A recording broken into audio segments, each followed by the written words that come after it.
Siam, the international city 400 years ago. Chapter 1.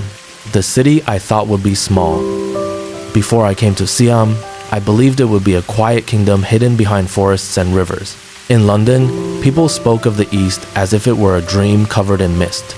They imagined elephants walking through every street. They imagined golden temples standing alone in the jungle. They imagined kings wrapped in silk, people living slowly, and markets filled only with strange spices and silence. I believed some of it too. I thought Siam would be beautiful, yes, but small, distant, simple. I did not expect to find a city where the world had already arrived before me. My name was Edward Whitmore, a young English clerk sent aboard a merchant vessel in the early years of the 17th century. I was not brave. I was not famous. I was only good with numbers, ink, and waiting quietly while important men argued over prices. Our ship had sailed for many months. By the time we entered the warm waters leading towards Siam, the sea had already changed me.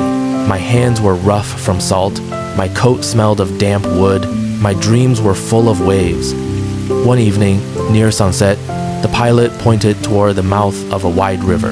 "There," he said softly, "the way to Ayutthaya." The name sounded like water moving over stone. Ayutthaya. We did not see the city at once. First came the river. It was broad and brown and alive. Boats moved across it like slow insects on polished glass. Some were small wooden canoes, paddled by women wearing simple cloth around their shoulders. Some were heavy trading boats, low in the water, carrying jars, rice, timber, and bundles wrapped in woven mats. The air smelled of mud, smoke, fish, flowers, and something sweet I could not name. As evening fell, the sky became the color of old copper. Birds flew low over the riverbanks. Palm trees leaned toward the water. Somewhere far away, thunder rolled, not loudly, but gently, like a drum covered with cloth. I stood at the edge of the ship and watched Siam appear slowly, not as a place, but as a breath. The closer we came, the more crowded the river became. There were boats from China with high sterns, Malay traders speaking quickly beside sacks of spices, men from India carrying cotton cloth, Portuguese voices near the dock, Japanese swordsmen standing quietly near a warehouse, Persian merchants in long robes, Dutchmen counting cargo with serious faces. I remember gripping the rail of the ship. This was not the sleepy kingdom I had imagined. This was a meeting place of the world, and the city itself had not even begun. We traveled upriver as night lowered gently over the land. Lamps appeared along the banks, one by one. Some floated in boats. Some glowed from wooden houses, built above the water. Some burned near temple walls, where monks in saffron robes moved like quiet flames. The sound was unlike any city I had known. London shouted. Siam murmured. There was the creak of oars, the soft call of boat sellers, the distant ringing of temple bells, the buzz of insects rising from wet fields, the splash of fish, the low voices of men speaking in languages I could not understand. And beneath it all, the river kept moving. Our interpreter, a calm man named Miguel, stood beside me. He was Portuguese by birth, but had lived in Siam for many years. His skin had darkened under the sun, and his English carried the music of several countries. "You look surprised," he said. "I thought it would be quieter." Miguel laughed softly. "Everyone thinks that before they arrive." I looked at the passing boats. "How many nations trade here?" He thought for a moment. "How many stars are there tonight?" I smiled, thinking he was joking, but he was not. The next morning, we reached Ayutthaya. I had seen maps before, small lines of ink, a river, a city, a name, but no map had prepared me for the real thing. Ayutthaya rose from the water like a golden island. Rivers curved around it, protecting it, feeding it, carrying the world to its gates. The city was filled with temples, towers, walls, markets, wooden houses, royal buildings, and canals that shone beneath the morning sun. The temple spires rose above the roofs like still prayers. Gold flashed from rooftops. Smoke drifted upward from cooking fires. Monks walked barefoot through the streets. Royal boats moved on the river, long and graceful, their carved prows catching the light. And everywhere, people, so many people. Siamese nobles in fine cloth, Chinese merchants with ledgers, Muslim traders with calm eyes, Portuguese families who had lived there for generations, Japanese men with tied hair and sharp blades, women selling fruit from boats, children running along wooden walkways, monks receiving rice in silence. I had expected distance. Instead, I found connection. At the landing place, the heat wrapped around me like a blanket. It was not harsh at first. It was soft, wet, and complete. My shirt clung to my back. The smell of the city filled me. Jasmine, river water, coconut oil, dried fish, incense, ripe mango, and smoke from morning fires. A Siamese official came to meet our group. He wore a clean white cloth and a jacket that caught the sunlight. His manner was calm but not weak, polite but not uncertain. Miguel bowed slightly. I followed, clumsily. The official looked at me and smiled. First time in Siam? His English was careful but clear. Yes, I said, my first time. Then walk slowly, he replied. Ayutthaya is too large to understand in one morning. I thought this was only a polite saying. Later, I would realize it was the first true lesson Siam gave me. We were taken through the foreign quarter first. I had imagined foreigners living apart from Siam, as visitors on the edge of someone else's land. But in Ayutthaya, they had roots. The Portuguese settlement had churches, houses, families, and children who spoke more than one language before they were old enough to understand why that mattered. Some had Siamese mothers. Some had fathers who had arrived decades earlier and never returned home.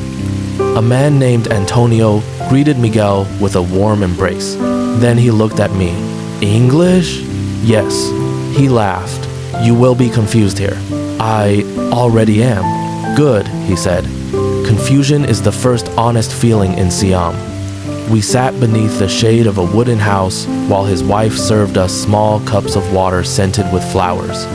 I had never tasted anything like it. It was cool and faintly sweet, carrying the smell of night blossoms. From the open doorway, I could see the river. Boats passed constantly. Antonio noticed my staring. You thought Siam was the edge of the world? I hesitated. Yes, he nodded. I thought so too when I came. But sometimes the edge of one map is the center of another. That sentence stayed with me. The edge of one map is the center of another. By afternoon, Miguel took me to the market. It was not merely a place to buy things. It was a living ocean. There were baskets of limes, green and shining, bananas hanging in heavy yellow clusters, clay jars filled with oil, silk cloth folded like still water, pepper, cardamom, betel nut, dried fish, rice, coconut sugar, porcelain from China, glass beads from far away, metal tools, sandalwood, deer hides stacked for export, lacquer boxes, medicine roots, tiny cakes wrapped in banana leaves. The market did not smell like one thing. It smelled like movement. A woman in a blue cloth sat behind trays of fruit I had never seen before. One fruit had red skin like a small flame. I pointed to it. What is this? She smiled. Rambutan. I repeated the word badly. She laughed, not unkindly, and showed me how to open it. Inside was a white fruit, soft and cool. I tasted it. It was sweet like rain. The woman watched my face. Good? Very good. She nodded, pleased. Then she asked, You come from far? England. She repeated the word slowly, testing its shape. England. Then she pointed around the market. Here, many far. Many far. It was simple and perfect. Here, many far. That evening, I walked near the river with Miguel. The sky darkened into violet. The temples grew quiet. Lamps appeared inside houses. Somewhere nearby, a child was singing. Somewhere else, men were unloading cargo by torchlight. I asked Miguel, how does this city hold so many people? He looked at the river. It does not hold them like a wall, he said. It carries them like water. I did not understand, so he explained. In some cities, foreigners must become invisible. Here, they must become useful. Traders, translators, guards, shipbuilders, doctors, craftsmen. The king allows many people to come because the city grows through exchange. But do they belong? Miguel was silent for a while. Then he said, belonging is different here. Not simple, but possible. We passed a small shrine glowing beneath oil lamps. A Siamese man placed flowers there, pressed his palms together, and bowed his head. Nearby, a Muslim trader quietly prepared for prayer. Across the water, a church bell rang. Farther away, temple bells answered. I stopped walking. The sounds did not fight. They floated together above the river. For the first time, I felt that Ayutthaya was not only a city of trade. It was a city of listening. Not always perfectly, not without rules, not without rank or power, but listening still. That night, I could not sleep. The guest house was simple, with wooden walls and a raised floor. Outside, insects sang in the darkness. The air was warm. A soft rain began to fall after midnight, tapping gently on the roof. I lay awake, thinking of London. In London, people spoke of Siam as distant, but here in Siam, I had seen London arrive in the form of letters, ships, wool, silver, and men like me who believed we were traveling outward. Perhaps we were wrong. Perhaps we were not traveling to the edge. Perhaps we were being drawn toward a center we had never known existed. The rain continued. Somewhere on the river, a boatman called softly into the night. Another voice answered. Then silence returned. I closed my eyes. Before coming to Siam, I thought this kingdom would be small because I knew so little about it. But that was the mistake. The world does not become smaller because we fail to see it. It waits, patiently, like a city beside a river, like lamps appearing one by one in the warm dark, like Ayutthaya breathing quietly beneath the rain. And I knew, even on that first night, that Siam had already begun changing me. Not loudly, not suddenly, but gently, the way a river changes the shape of land. Chapter 2. The market where the world spoke softly. The next morning, I woke to the sound of water. Not rain this time, river water. It moved beneath the wooden house with a slow, patient sound, as if Ayutthaya itself were breathing in sleep. Before coming to Siam, I had believed great cities must announce themselves with stone streets, tall walls, iron gates, shouting crowds, and church bells. But Ayutthaya did not wake like London. It opened like a flower. First came the birds, then the soft splash of paddles, then the smell of rice steaming somewhere nearby, then a woman's voice calling gently from a boat, then another voice answering from a house built above the river. Morning unfolded slowly, gold at the edges. Miguel came for me after sunrise. Today, he said, you will see why Siam is not poor, not isolated, and not simple. I followed him down to the riverbank. A narrow boat waited for us. The boatman was an old Siamese man with silver hair, dark hands, and a smile that seemed to know more than it said. Miguel spoke to him in Thai. The old man nodded. Then he looked at me. You see market today? Yes, I said. He smiled wider. Then you see many countries in one morning. The boat pushed away from the bank. Ayutthaya moved around us. Houses stood on stilts above the water. Women washed vegetables beside wooden steps. Children leaned over balconies and watched us pass. A monk walked quietly along the shore with an alms bowl. Farther away, temple towers rose through morning mist. The river was not merely a road. It was a living street. Boats carried everything: rice, fish, clay pots, firewood, silk, medicine, flowers, letters, news, rumors, prayers. A Chinese boat passed us, heavy with porcelain jars wrapped in straw. Behind it came a smaller canoe filled with green coconuts. Then another boat, carrying two Persian traders in long robes, speaking softly together. I looked at Miguel. How can one city receive so much? He leaned back. Because Siam understands rivers. What do you mean? He pointed to the water. In Europe, we often think roads make cities. Here, water makes cities. Whoever understands water understands movement. The old boatman heard this and nodded. River knows everyone, he said in simple English. I repeated his words quietly. River knows everyone. Soon, the market appeared. It was larger than I had imagined.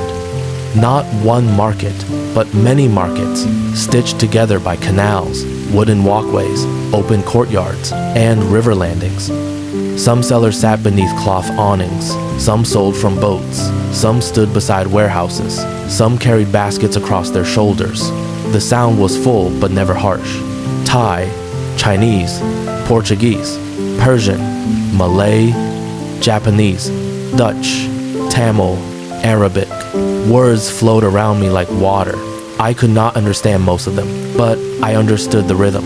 Buying, selling, laughing, asking, waiting, offering, refusing politely, trying again. Miguel led me first to a spice seller. The man was from the Malay world, though he had lived in Siam for many years. His stall smelled of pepper, cloves, nutmeg, dried orange peel, and warm wood. He lifted a small handful of black pepper and let it fall slowly through his fingers. "From far islands," he said. Then he touched the sack of rice beside him. "From here." Then he pointed toward bales of cloth. "From India." Then porcelain bowls. "From China." Then he smiled. "All meat in Siam." I looked around. He was right. All meat in Siam. This was not a market at the edge of civilization. It was a market where civilizations introduced themselves to one another. A Siamese woman nearby was selling sweets wrapped in banana leaves. Miguel bought one for me. It was warm, soft, and made with coconut and palm sugar. I tasted it carefully. It was gentle, not too sweet. The woman watched me. "Good?" "Very good," I said. She laughed softly. Foreigners always surprised by Thai sweet. Miguel translated more fully. She says visitors think our food is only fire and spice. Then they taste coconut, rice, sugar, and flowers. The woman nodded as though this was an important correction. I asked Miguel to tell her that in England, sweetness often came from heavy cakes. He translated. She listened, then smiled. "In Siam," she said, "sweet must still breathe." I loved that. Sweet must still breathe. Everything in Ayutthaya seemed to breathe. The food, the river, the markets, even the silence between people. As the morning grew warmer, we entered a section where foreign merchants kept warehouses. There were Dutch men measuring hides and timber. Their clothing looked uncomfortable in the heat. Their faces were red beneath the sun. Nearby, Chinese traders wrote carefully in books, their brushes moving with quiet discipline. A Japanese man stood outside a storehouse with a sword at his side. He watched everything, not angrily, but attentively. I had heard of the Japanese quarter before arriving. Some said they were warriors. Some said they were traders. Some said they were both. In Ayutthaya, such things did not always remain separate. Miguel introduced me to a man named Kenjiro, who had come years earlier and now helped protect certain goods moving along the river. His English was limited, but his presence was calm. "You are new," he said. "Yes. You think Siam strange?" I considered lying politely, but something in his face invited honesty. "Yes," I said, "but not in the way I expected." He smiled. "Good. Expected strange is boring. Real strange teaches." We sat beneath the shade of a wooden roof, while his younger assistant poured tea. Kenjiro looked toward the market. "In my first year," he said slowly, choosing each word, "I thought Siam was soft." "Soft?" He touched his own sleeve. "Smiles, flowers, temples, polite words. I thought soft." Then he looked at the river. "But Siam is not soft. Siam is flexible." Miguel nodded. "That is very different." Kenjiro continued. "Bamboo bends, but not weak." His words stayed with me. Bamboo bends, but not weak. That morning, I began to understand something important. Many foreigners misunderstood Siam because they confused gentleness with weakness. They saw smiles and thought submission. They saw calm voices and thought uncertainty. They saw soft manners and failed to notice careful strength beneath them. In the market, every exchange contained layers. A price was not only a price. It was relationship, respect, patience, face, future trade, shared reputation. A careless man could buy once. A wise man could return for years. Near midday, we stopped at a shaded stall where an elderly Thai merchant sold fine cloth. His name was Frayne, though Miguel told me everyone called him Uncle Frayne. He had narrow eyes, a white beard, and hands that moved slowly over silk as if touching water. He asked where I came from. England, I said. He nodded. Cold country? Very cold. He smiled. Then Siam must feel like soup. Miguel laughed before translating. I laughed too. Yes, I said. Very warm soup. Uncle Frayne seemed pleased. He showed me silk dyed in deep red, soft gold, green like young leaves, and blue like evening after rain. Many people come here, he said. They bring goods, they bring words, they bring habits. Some good, some difficult. He folded a piece of cloth. But river teaches us, if you block everything, water becomes angry. If you let everything in, house floods, so you learn gates. I looked at Miguel. He translated slowly, making sure I understood. Uncle Frayne continued, Siam opens. Siam also chooses. That sentence was the second lesson. Siam opens. Siam also chooses. I had assumed international cities became international by accident. Ships came, traders stayed, markets grew. But Ayutthaya did not feel accidental. It felt managed, not perfectly, not simply, but carefully. Foreigners were welcomed because they brought skills, knowledge, weapons, trade, languages, and connections. But they were also placed. Portuguese here, Japanese there, Muslim traders near certain canals, Chinese merchants near warehouses, European companies by the river. The city was open, but not shapeless. It had learned how to receive the world without disappearing into it. That afternoon, clouds gathered. The heat became heavy and fragrant. The market darkened beneath the coming rain. Vendors began covering goods with cloth. Boatmen pulled closer to shore. A child ran laughing beneath an awning. Somewhere, a rooster complained loudly, as if blaming the sky. Then rain fell, not slowly, all at once. It struck roofs, boats, leaves, river water, baskets, and stone. The whole market became silver. Miguel and I took shelter beneath Uncle Frayne's awning. A Chinese trader stood beside us. A Persian merchant joined next. Then two Siamese women with baskets of herbs. Then a Portuguese boy holding a wet chicken. No one seemed surprised. The rain made strangers into temporary neighbors. For several minutes, nobody moved. We listened. Rain on cloth, rain on wood, rain on river, rain on the city that held the world. The Persian merchant looked at me and said in careful Portuguese, which Miguel translated, In Siam, even rain is busy. Uncle Frayne chuckled. The chicken shook itself violently. Everyone laughed. It was a small moment. Nothing important happened. No treaty was signed. No cargo was sold.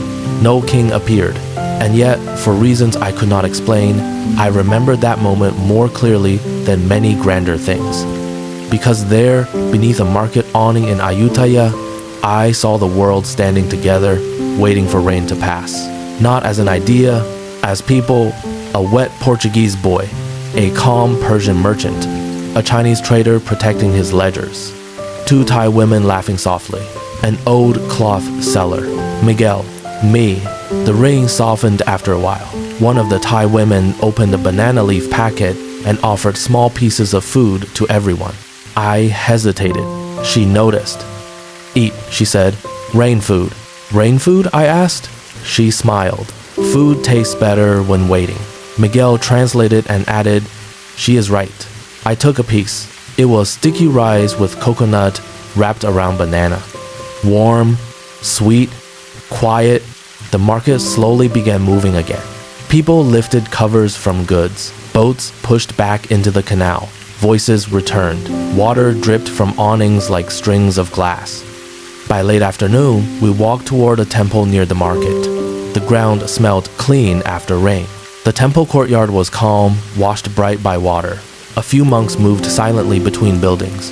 The orange of their robes glowed against wet stone. I removed my shoes when Miguel told me to. The floor was cool beneath my feet. Inside, the air smelled of incense and old wood. A golden Buddha sat in stillness, not commanding attention, but gathering silence around itself. I had seen churches in Europe filled with height and shadow. This was different. The quiet here did not rise upward. It settled inward. A young monk spoke with Miguel near the doorway. Then he looked at me. "You are far from home." "Yes," I said. "Do you miss it?" I thought of London fog, cold mornings, my mother's kitchen, the bells near the church. "Yes," I said, "sometimes." The monk nodded. "When people travel far, they carry home like a lamp." I looked at him, and when the lamp becomes too heavy, he smiled, then rested beside another lamp. Miguel did not need to translate. I understood. Outside, the rain clouds were moving away. Evening light returned to the river. We walked back slowly. The city had changed color. The wet rooftops shone. The temple spires reflected gold. Smoke rose from cooking fires. Boats drifted home, their paddles touching the water gently. I thought again of my first belief, that Siam would be small. But now I saw that smallness had been in my imagination, not in the kingdom. Ayutthaya was large in a way London had not taught me to measure. Large not only in walls, streets, or crowds. Large in languages. Large in patience. Large in its ability to let difference sit beside difference without needing everything to become the same. That night, as I sat by the open window of the guest house, I wrote in my journal by lamplight. The market of Ayutthaya is not a market only. It is a quiet parliament of rivers. Every boat brings a sentence. Every trader brings a memory. Every meal contains a map. I paused. Outside, someone was playing a soft instrument. The notes floated over the water. I continued writing. I came believing Siam was far from the world. Today I learned that much of the world had already found its way here. The lamp flickered. The river moved in darkness. Somewhere nearby, a woman laughed softly.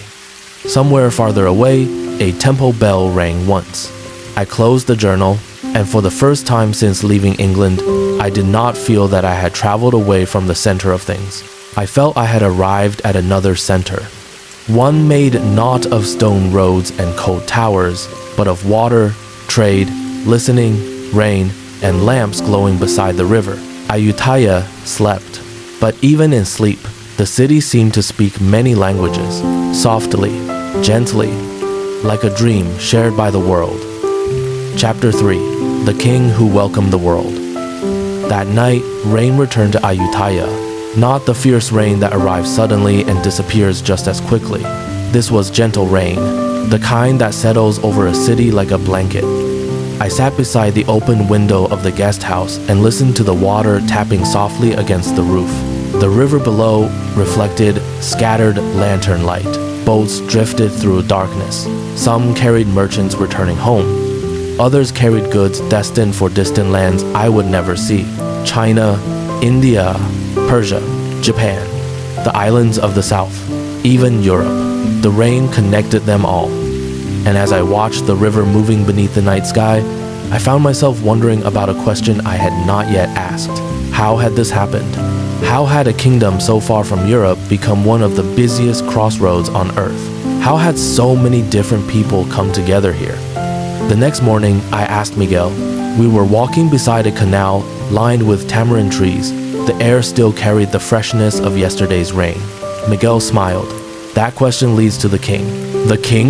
Every road in Ayutthaya eventually leads to the king. He pointed ahead. And today, you may begin to understand why. Before arriving in Siam, I had imagined Asian kings the way many Europeans did. Distant, hidden, surrounded by mystery. A ruler carried through life on golden chairs, while servants waved fans and musicians played endlessly in the background. The stories always sounded more like fairy tales than reality. But Ayutthaya had already taught me not to trust easy stories. The truth, I was beginning to learn, was usually more interesting. We walked through one of the administrative districts of the city. Officials moved between buildings carrying documents. Messengers traveled on horseback. Clerks copied records. Boats unloaded cargo destined for royal warehouses. The entire city seemed busy with organization. Miguel noticed me watching. You expected chaos? A little. He laughed. Most foreigners do. We stopped beneath the shade of a large tree. The king of Siam understands something many rulers do not. What is that? Miguel looked toward the river. Trade is not only about goods. I waited. It is about information. That answer surprised me. Information, not gold, not silver, not spices. Information, Miguel continued. When ships arrive, they bring more than cargo. They bring news, technology, maps, languages, skills, ideas. The king understands that knowledge travels with merchants. I thought about this. In Europe, kings often fought to keep secrets. But here was a kingdom that seemed to grow stronger by learning from visitors. It was a different way of seeing the world, and perhaps a wiser one. Later that day, Miguel introduced me to a Siamese official named Kun Surin. He was responsible for helping manage certain foreign trade matters. His English was excellent. His posture was calm. His eyes missed very little. We sat beneath a covered pavilion overlooking a canal. A servant brought tea scented with jasmine. Kun Surin asked me about England, the weather, the king, the ships, the wars, the ports, the wool trade. He listened carefully, far more carefully than I expected. When I finished speaking, he smiled. You see? What? Information travels. I laughed. Miguel laughed too. Kun Surin sipped his tea. Many foreigners think Siam only receives. Receives? Goods, visitors, knowledge. He shook his head gently. We receive, but we also learn, adapt, choose. There was that word again, choose. I had heard it from Uncle Frame. Siam opens. Siam also chooses. The more people I met, the more that idea returned. The kingdom was not simply allowing foreign influence to wash over it like a tide. It was selecting carefully, learning carefully, growing carefully. That afternoon, Kun Surin invited us to accompany him on official business. For a young English clerk eager to understand Ayutthaya, it felt like being allowed behind a curtain. We traveled by boat through a network of canals. The city unfolded around us. Temples, markets, warehouses, gardens, residences, foreign quarters, administrative compounds. The scale of everything surprised me. Ayutthaya was not merely a city. It was a system, a living machine powered by rivers. Every canal seemed connected to another. Every warehouse linked to trade routes stretching across continents. Every official appeared to know exactly where goods should go. The kingdom's strength was not accidental. It was organized, carefully, patiently, quietly. We arrived at a large warehouse complex near the river. Workers were unloading goods from several vessels: Chinese porcelain, Indian textiles, Persian carpets, Japanese metal goods, European firearms, bundles of spices, stacks of timber, bags of rice. The sight was astonishing. I turned slowly, trying to absorb it all. Kun Surin watched my reaction. Too much? A little. He smiled. Good. Then he pointed toward the river. What do you see? Trade. What else? I looked again. People. Many people working together. Negotiating. Translating. Recording. Transporting. Organizing. I answered slowly. Cooperation. Kun Surin nodded. Exactly. He seemed pleased. The greatest wealth of Ayutthaya is not gold. I waited. It is connection. Connection. The word settled quietly inside me. Connection. Not conquest. Not isolation. Connection. Perhaps that was the secret. As afternoon faded into evening, we continued along the river. The heat softened. Golden light spread across the water. The city seemed almost dreamlike. At one landing, a group of Chinese merchants greeted Siamese officials warmly. At another, Persian traders discussed cargo schedules. Farther along, Portuguese families walked together beside the river. Children played near the docks. Some looked Siamese, some looked Chinese, some looked mixed. Most seemed unconcerned with categories adults often cared about. They simply played. One boy kicked a woven ball. Another chased after it. A little girl laughed so loudly that even passing boatmen smiled. Kun Surin watched them. Those children are the future. The future? He nodded. Trade creates families. I followed his gaze. The thought had never occurred to me. History books speak of kings, wars, treaties, trade routes, but rarely of children. Yet, here they were. living proof that cultures had already begun blending long before scholars would write about it. Ayutthaya was not merely exchanging goods, it was exchanging lives. That evening, we stopped at a riverside pavilion where travelers often gathered. The setting sun painted the water gold. Birds crossed the sky. Lanterns began appearing one by one. Several travelers sat nearby. A Chinese merchant, a Japanese sailor, a Malay navigator, a Persian trader, a Portuguese craftsman, and me, the Englishman. 5 nations sharing the same evening. Someone poured tea. Conversation began slowly. The language shifted constantly. Thai, Portuguese, Malay, bits of Chinese, occasional English. Miguel helped bridge gaps whenever needed. At one point, the Persian trader smiled and asked a question. If you could live anywhere, where would it be? The answer surprised me.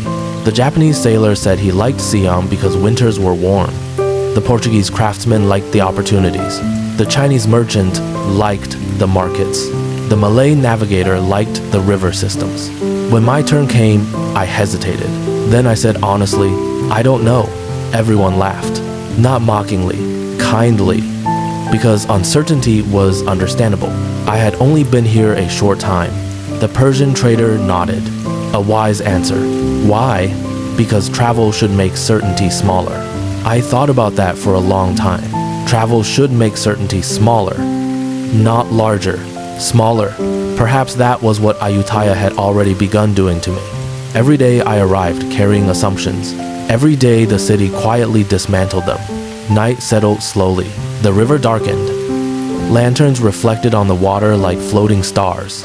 Somewhere nearby, music drifted through the air. Soft, melancholy, beautiful. The kind of music that makes a person think of home even when they cannot explain why. The group gradually dispersed. One by one, people returned to their boats, homes, warehouses, and lodgings. Soon only Miguel and I remained. We sat in silence. The river moved gently beneath the moonlight. Finally, I spoke. Do you think Ayutthaya will always remain like this? Miguel considered carefully. No city remains unchanged. But some cities leave an imprint. He pointed toward the river. People who come here carry part of Siam home. Then he pointed toward the city. And people who stay bring part of the world here. The simplicity of that observation felt profound. Ayutthaya was not merely receiving travelers, it was transforming them, and being transformed in return. On the walk back to the guest house, we passed several temples glowing softly in lantern light. Monks moved quietly through courtyards. Incense drifted upward into the warm night air. The city felt peaceful, yet beneath that peace existed extraordinary complexity. Trade routes stretching thousands of miles. Diplomatic relationships connecting continents, languages crossing oceans, ideas moving between civilizations, all converging here, in this river city, in this kingdom many Europeans barely understood.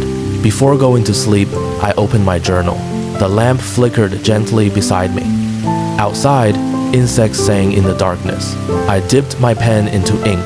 Then I wrote, before arriving in Siam, I believed great cities were measured by stone walls, armies, and monuments.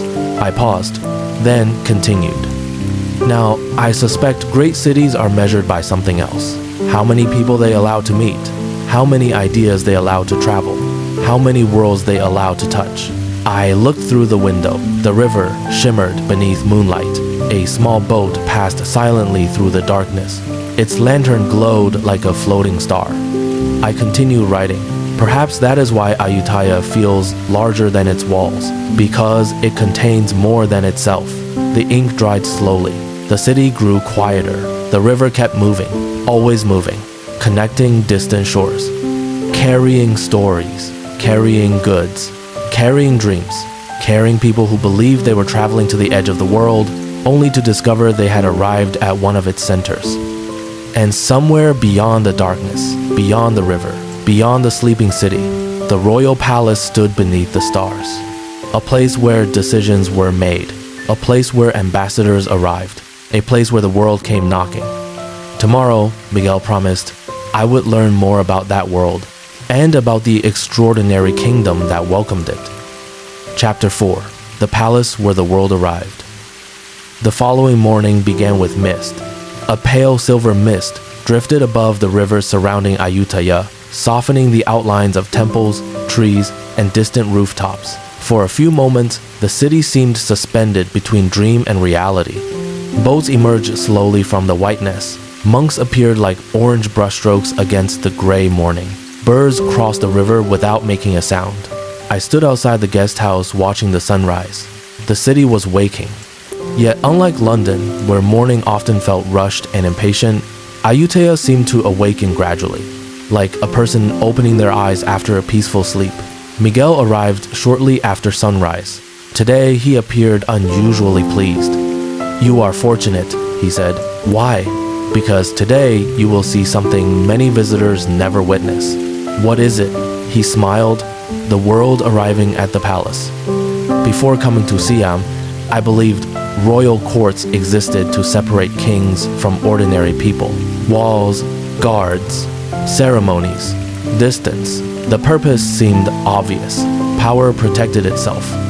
But as we traveled toward the royal district, I began noticing something unexpected.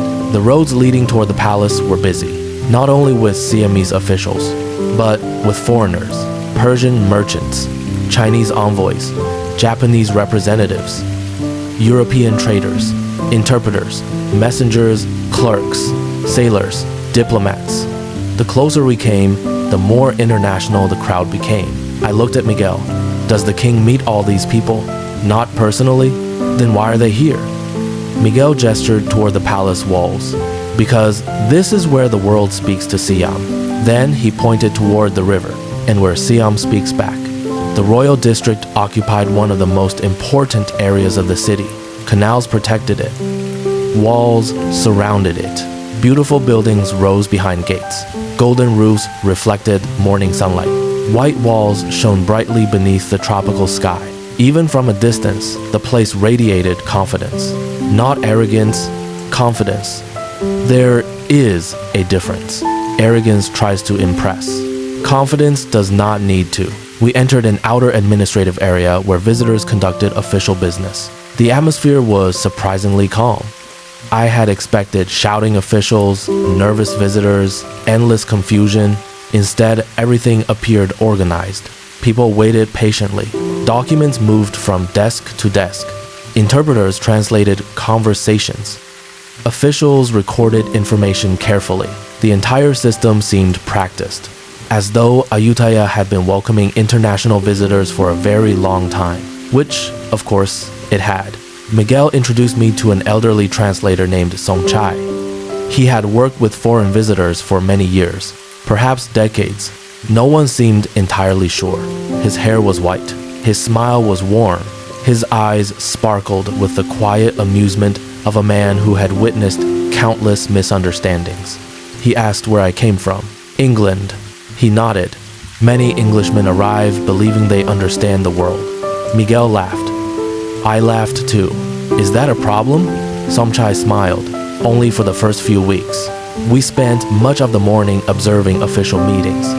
Not the king himself, but the machinery that allowed a kingdom to interact with distant nations. I watched translators move effortlessly between languages. Thai to Portuguese, Portuguese to Japanese, Chinese to Thai, Persian to Malay, Malay to Portuguese. Languages flowed through the rooms like rivers meeting one another. I had never seen anything similar. In Europe, I had often encountered foreigners, but rarely such a concentration of cultures working together daily. Ayutthaya had transformed multilingual communication into an art form. At one point, I counted 6 different languages being spoken within a single room, perhaps more. The realization astonished me. 400 years ago, in a city many Europeans barely knew existed, people were already operating within a truly international environment. Around midday, Somchai invited us to share tea beneath a shaded pavilion. From there, we could see part of the palace grounds. Golden roofs gleamed through tropical trees. A warm breeze moved through the gardens. Birds called from somewhere nearby. It was peaceful, remarkably peaceful. I asked Somchai a question. "Why does Siam welcome so many foreigners?" He considered carefully. then smiled. "May I ask you a question first?" "Of course." He pointed toward a large tree growing near the pavilion. "What do you see?" "A tree." He nodded. "And what does the tree need?" I looked again. "Water." "Yes." "Sunlight." "Yes." I thought for a moment. "Good soil." Somchai smiled. "Exactly." Then he leaned forward slightly. "A wise kingdom is like a tree." I listened carefully. "It needs roots." He touched the ground. "It needs stability." He pointed upward. "It needs growth." Then he spread his hands. "And it needs many sources of nourishment." The meaning became clear.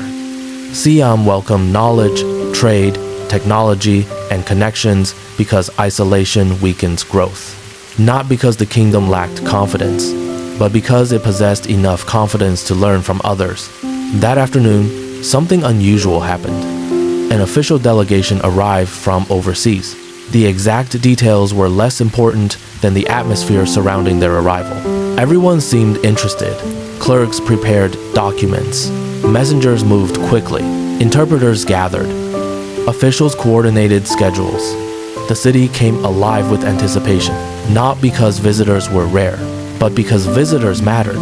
Every delegation represented opportunities, trade, knowledge, diplomacy, partnership, information, future possibilities. Watching the preparations, I suddenly understood something. Ayutthaya's greatness did not come solely from what it produced. Its greatness came from its ability to connect worlds. The city functioned as a bridge between east and west, north and south, land routes and sea routes, ancient traditions and new ideas. Later, Miguel and I walked beside one of the palace canals. The afternoon sun reflected brightly on the water. Royal barges rested quietly near the shore. Their elegant designs seemed almost unreal. Gold details, intricate carvings, graceful lines. They looked less like transportation and more like floating works of art. Several workers were maintaining one of the vessels, carefully, patiently, respectfully. Miguel watched them for a moment. "Everything here tells a story." "What kind of story?" "A story about what Siam values." I looked at the barge. "What does this tell you?" He smiled. "That beauty and function do not need to be enemies." The observation felt distinctly Siamese. Throughout Ayutthaya, practical things often possessed elegance. Boats, buildings, clothing, gardens, markets, even administrative systems seemed designed with a sense of harmony. As evening approached, we joined Somchai once more. This time he brought several old maps, carefully preserved. Some created by Siamese scholars, others by foreign visitors. We spread them across a wooden table. I immediately noticed something interesting. Every map placed Siam differently. European maps often treated Southeast Asia as distant, peripheral, far away from the center. But local maps told a different story. In some of them, Siam occupied a central position connecting important trade routes. Neither perspective was entirely wrong, yet neither was complete. Somchai noticed my expression. "You understand now." "I think so. What do you think?" I studied the maps, then answered slowly. "People think the center of the world is wherever they are standing." Somchai laughed, a deep, delighted laugh. "Very good." Then he pointed toward Ayutthaya. 400 years ago, many people came here believing they had traveled to the edge of civilization. I nodded, just as I had, but once they arrived, he continued. They discovered a city connected to more places than they imagined. The old translator carefully rolled up the maps. The world is larger than any one perspective. That evening, the sky turned orange, then pink, then deep purple. The palace roofs glowed beneath the fading sunlight. Temple bells echoed softly across the water. Boats returned home. Smoke rose from cooking fires. The city settled into evening. Yet, even as darkness approached, Ayutthaya remained alive. Lanterns appeared. Conversations continued. Trade records were updated. Messages were delivered. Plans were made. The city never truly stopped. Not because it was restless, but because connections never sleep. Somewhere beyond the horizon, ships were already sailing towards Siam, carrying cargo, carrying ideas, carrying dreams, carrying future stories. That night, I sat alone beside the river. The water reflected moonlight. A warm breeze moved through nearby trees. The city felt calm, almost timeless. I opened my journal. For several minutes, I simply stared at the blank page, trying to organize everything I had learned. Finally, I began writing. Before arriving in Siam, I imagined a kingdom isolated from the wider world. I paused, then continued. I was wrong. Not slightly wrong. Completely wrong. The river flowed quietly beside me. I dipped the pen again. Siam is not isolated. It is connected. Connected through rivers. Connected through trade. Connected through diplomacy. Connected through curiosity. I thought about Somchai's maps, about the palace, about the foreign delegations, about the translators, about the merchants, about the countless people whose daily work linked distant nations together. Then I wrote one final sentence. Perhaps the most surprising discovery is not that the world came to Siam. I looked across the water. Lanterns shimmered in the darkness. The palace roofs stood silently beneath the stars. Then I finished the thought. Perhaps the most surprising discovery is that Siam was ready for the world when it arrived. I closed the journal. The night air felt warm and peaceful. Somewhere in the distance, a temple bell rang once. A boat drifted quietly through moonlight. And beyond the river, beyond the palace walls, beyond the sleeping city, another story was waiting. Tomorrow, I would discover the neighborhoods where entire foreign communities had built new lives. Places where cultures blended, families grew, languages mixed, and where the true meaning of an international city could be seen not in palaces, but in ordinary human lives. Chapter 5: The City That Belonged to the World. The final morning of my first week in Ayutthaya arrived quietly. A thin layer of mist floated above the river. The sky was pale blue. Temple bells echoed softly in the distance. Birds crossed the morning light, and somewhere nearby, a woman was preparing rice over a charcoal fire. The smell drifted through the air, warm, comforting, familiar somehow, despite being thousands of miles from England. I sat outside the guest house with a cup of tea and watched the city awaken. A week earlier, I had arrived believing Siam was a distant kingdom hidden from the world. Now I was beginning to understand something very different. Siam was not hidden. It never had been. The problem was that many foreigners simply had not been paying attention. That morning, Miguel came to collect me earlier than usual. I have saved the best lesson for last, he said. The palace? He shook his head. The people. We boarded a small boat. The river was calm. The paddle touched the water gently. Ayutthaya reflected itself in the surface like a dream. Temple spires, wooden houses, palm trees, market roofs. Everything seemed painted upon the river. As we traveled through the canals, I noticed that the city felt different from other places I had known. Not because it lacked divisions. Every city has divisions. Rich and poor, powerful and ordinary, locals and foreigners. Ayutthaya was no exception. Yet there was something unusual here. The boundaries felt softer, more porous. People crossed them every day, through trade, marriage, friendship, work, conversation, shared meals, shared problems, shared hopes. Our first destination was the Portuguese Quarter. By now, I had already met several Portuguese residents, but this was my first opportunity to spend time inside the community itself. The settlement was lively. Children played beside the river. Women prepared food. Men repaired fishing nets and trading equipment. A church stood nearby. Its bell tower rose above the surrounding houses. For a moment, I almost felt as though I had stepped into a small European town.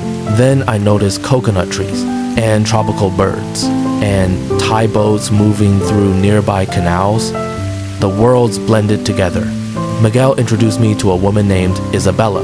Her grandfather had arrived from Portugal decades earlier. Her grandmother was Siamese. Her husband was born in Ayutthaya. Her children spoke multiple languages. I asked where she considered home. She looked surprised by the question. Here, in Siam? She nodded. Of course. "But your family came from Portugal." She smiled gently. "My grandfather did." Then she pointed toward her children playing beside the water. They did not. The simplicity of her answer revealed something important. History often focuses on arrivals, but eventually arrivals become residents. Residents become families. Families become communities, and communities become part of a nation. Later, we visited the Japanese Quarter. The atmosphere felt slightly different, more disciplined, more structured, yet equally alive. Merchants negotiated prices. Craftsmen worked carefully. Children ran through narrow streets. Women chatted beneath shaded roofs. Life continued, ordinary, human. I met an elderly Japanese merchant named Hiroshi.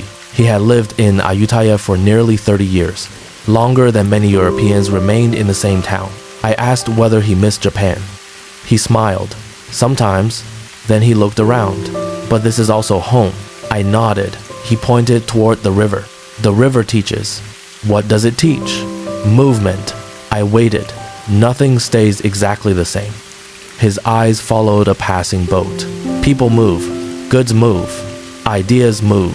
Even identities move. The answer felt wise and deeply true. As the day continued, Miguel guided me through several different neighborhoods. Chinese, Malay, Persian, Siamese. Each possessed its own character, its own traditions, its own rhythms. Yet none existed entirely apart from the others. The city connected them all. The markets connected them. The rivers connected them. Trade connected them. Daily life connected them. Ayutthaya functioned not as separate worlds standing side by side, but as a network, a living network. Around midday, we stopped at a small riverside food stall. The owner was an elderly Siamese woman. Her smile reminded me of my grandmother. She served simple meals to anyone who arrived. Boatmen, merchants, monks, travelers, workers, foreigners, locals, everyone. We sat beneath a shaded roof overlooking the water. Several customers were already eating. A Chinese trader, 2 Thai laborers, a Persian merchant, a Portuguese sailor, a young monk. No one appeared unusual. No one attracted attention. The mixture felt normal, which perhaps was the most remarkable thing of all. The old woman placed bowls of food before us. Steaming rice, fish, vegetables, soup. Simple, delicious, comforting. As we ate, the Persian merchant beside us smiled. "You are the Englishman." Apparently, Ayutthaya was not large enough to keep visitors anonymous.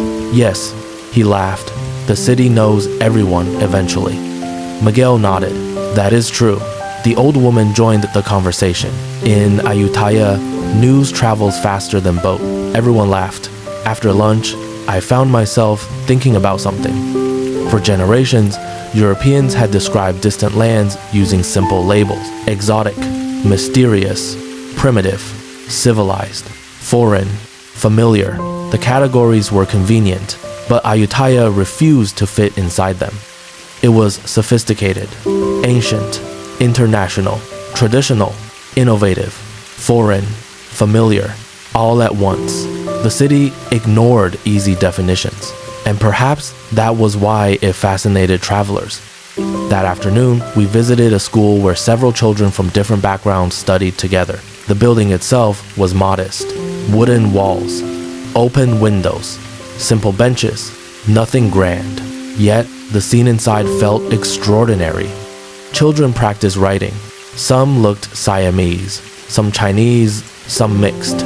Some came from foreign families, others from local ones.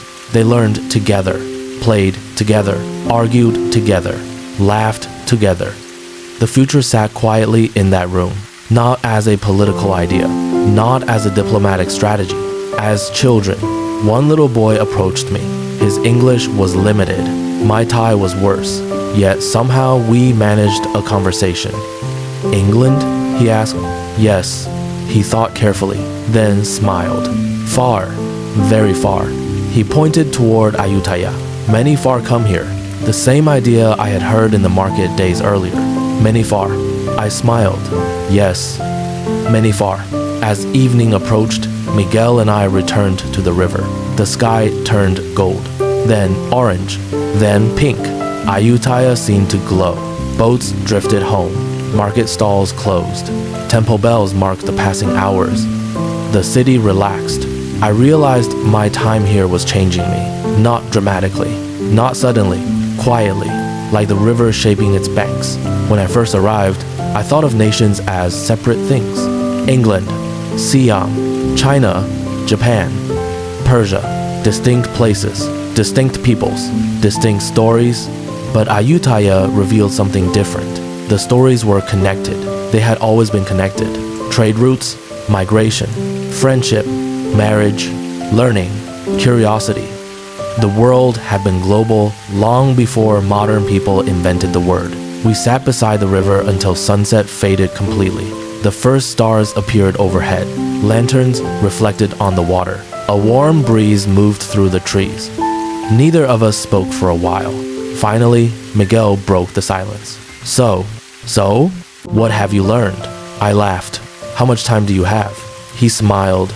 Enough. I looked toward the river, then toward the city, then toward the temple spires glowing beneath the evening sky. Carefully, I answered. I learned that Siam is not the edge of the world. Miguel nodded. Good. I learned that rivers can connect civilizations. He nodded again. Good. I learned that trade is about people as much as goods. Very good. I continued. I learned that a city can welcome many cultures without losing itself. Miguel smiled. Excellent. Then I paused, because there was one lesson more important than all the others. What else? He asked. I looked across the river. The water reflected hundreds of tiny lights. Boats moved slowly through the darkness. Voices drifted across the evening air. Life continued. Connected, shared, human. Then I answered. I learned that the world is much larger than the stories we tell about it. Miguel said nothing. He simply smiled, because that was enough. That night, I opened my journal for the final time before sleep.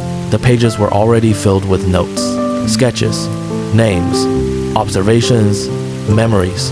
I turned to a blank page.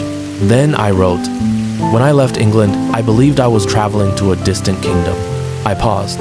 The river moved softly outside. A lantern glowed beside the window. Then I continued. Instead, I arrived in one of the world's great meeting places. I thought about the merchants, the translators, the children, the communities, the markets, the palace, the rivers, the countless lives woven together within the city. Then I wrote, 400 years ago, long before airplanes, telephones, or modern globalization, Ayutthaya was already connecting continents. The realization still amazed me. Many people today imagine globalization as something new, but standing beside the rivers of Siam, I knew better. Human beings have always searched for one another, always traded, always traveled, always shared stories. Ayutthaya was proof. Outside, the city grew quiet. Temple bells faded. Boats disappeared into darkness. The river continued its endless journey toward the sea. I closed the journal. The lamp flickered gently. And as I prepared for sleep, one final thought came to me. Perhaps the greatest misunderstanding foreigners carried about Siam was not that it was poor or exotic or mysterious. Perhaps the greatest misunderstanding was believing it stood apart from history, because the truth was exactly the opposite. 400 years ago, Ayutthaya stood at the heart of one of the most connected networks on Earth, a place where East met West, where cultures met cultures, where rivers carried the world, and where a young English traveler arrived expecting a remote kingdom, only to discover an international city far ahead of its time.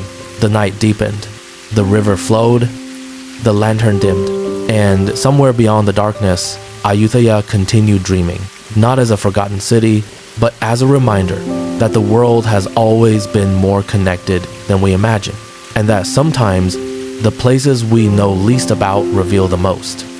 The end. Thailand still holds countless stories waiting to be discovered. If you would like to continue this journey together, I hope to see you again in the next story from Thailand Through Eyes. And if there is somewhere in Thailand you wish to visit through story, leave your suggestion below. Perhaps our next journey will begin there.